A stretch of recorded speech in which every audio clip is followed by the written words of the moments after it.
Hey everybody, today I'm joined by Alayna Sullivan, who's Olo's Director of Corporate Comms and Brand Marketing. Thanks for being here, Alayna. Thank you for saying my incredibly long title in its entirety. I Appreciate had to shorten one thing. it. Well, I understand that you have a strong restaurant background and would love to hear a little bit about it. So, I'm going to turn it to you. Sure. So I grew up in restaurants. My grandfather co-owned a burger spot in the Dallas, Texas area. Opened in the 50s, still open today, still family operated by my uncle. So lots of family memories growing Oh, in what's a it called, restaurant. by the way? Burger House, plug for Burger Burger House. House. Those of you in Dallas, a lot of Dallas folks know it. Been around since the 50s, like I said. And so tons of memories. Like if I was sick from school, Grandpa would pick me up and I'd sit at the counter watching people flip burgers and fry fries. So really grew up in restaurants, had the bug early. After graduation, I went and worked at Darden Restaurants, big restaurant group based out of Orlando, Florida, and got to explore the corporate side of restaurants for a number of years, predominantly working on Olive Garden, a little stint with Seasons 52. And Darden is really great about putting people in their restaurants. So I got some hands-on on the boots on the ground experience, which was great. But really, it was the first time I realized I combine my love for marketing and my love for restaurants, do it professionally, and lo and behold, that's brought me to Olo, where I get to keep doing it. Well, I can't wait to hear your story at the end of this. I'm going to jump in and I would love to hear your take on some of these stories. Ooh. So, All right, here we go. buckle up. Yeah, here's the first one. So, I was a manager for a restaurant that did a lot of large parties. We had a particularly demanding birthday party with 50 people who Ooh. brought their own custom cake for the event. Oh They no. complained. Oh, yeah. Yeah, here we go. You can already see where this is going.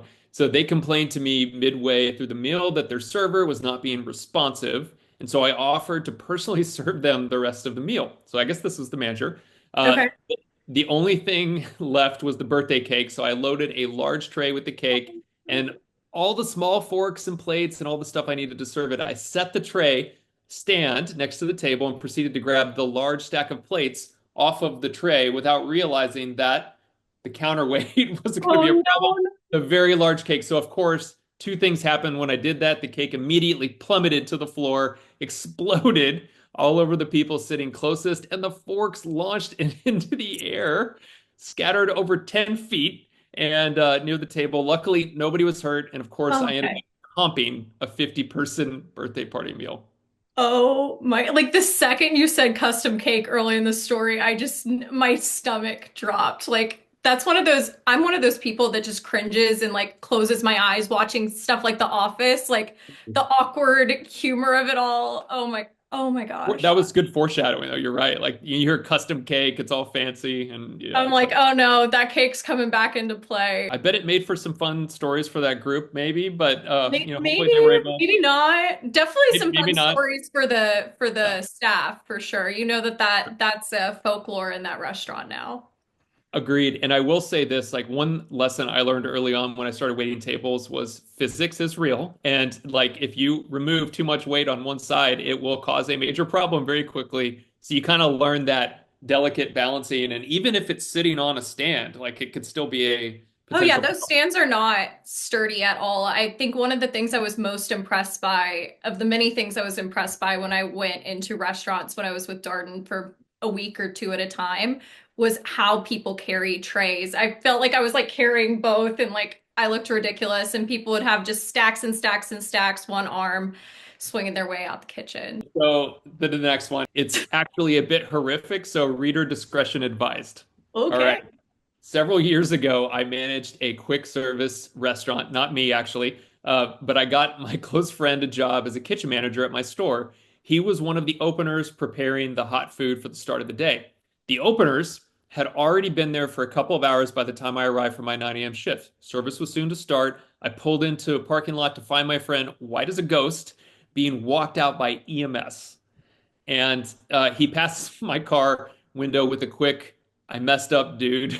And I soon learned, yeah, I soon learned from the other crew members that he had cut off a sizable chunk of the tip of his finger while cutting chicken. enough to where a plastic surgeon was recommended. Needless to say, no one ever skipped the cutting glove after that day. Oof. Yeah, Whoa. that's like definitely horror story slasher movie vibes. Unfortunately, I feel like chopped fingers is not all that uncommon. The It, cutting yeah, gloves are important, clearly. yes. Yes.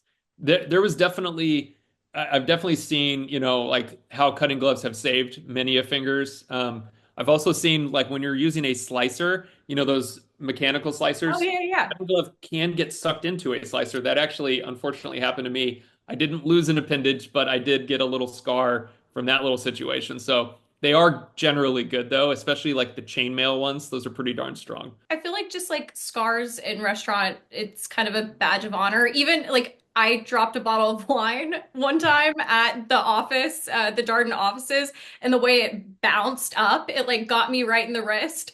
And I have my little battle scar from my time at always remember my time at Darden because I've got my little scar. Wow. Okay. Well, let's go to the third one.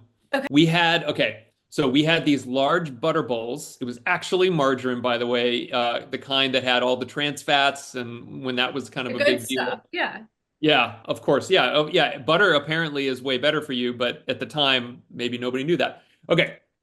So they put these butter bowls on every table with a freshly baked loaf of bread. Bread, butter, that goes together, Well, right? I Of mean, course. yeah, and then you feel fancy with the little butter balls. Yeah, exactly. Yeah. Yeah, you What a just spread touch. it out, all Yeah. good. Well, in this case, the owners were really cheap and understanding of, like, and had apparently no understanding of the health code. So they mandated that we wasted zero butter. And butter, again, in quotation Um, marks, wasn't really butter. They had us top off the used butter bowls, which meant like so basically, after it came off of the table, somebody had dipped their bread and their knife into it.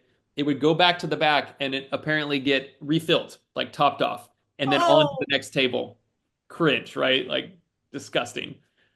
So a butter bowl could go on for months being topped hundreds of times and being without actually being fully like replaced and washed and then refilled. That is like why single butter use is now a thing, apparently. Gross. wow. Wow, this was clearly pre-COVID. Clearly pre-pandemic. Um, wow. Yeah, I don't know if I'm gonna ever trust a butterball ever again. You It basically ruined the fancy experience for me. single use for the win, right? Yeah, like you Yes. can trust that it came from, a manufacturing line that at least is sealed. Things I didn't need to know. Yeah. I It's like think one of those like that one ignorance, might be the most horrific of the three today. food safety and just like gross factor. I Yeah, think, the gross yeah, factor is high. very high. Okay, well, let's turn it back to you. I think you have a story from your days in the restaurant. So Alayna, back over to you.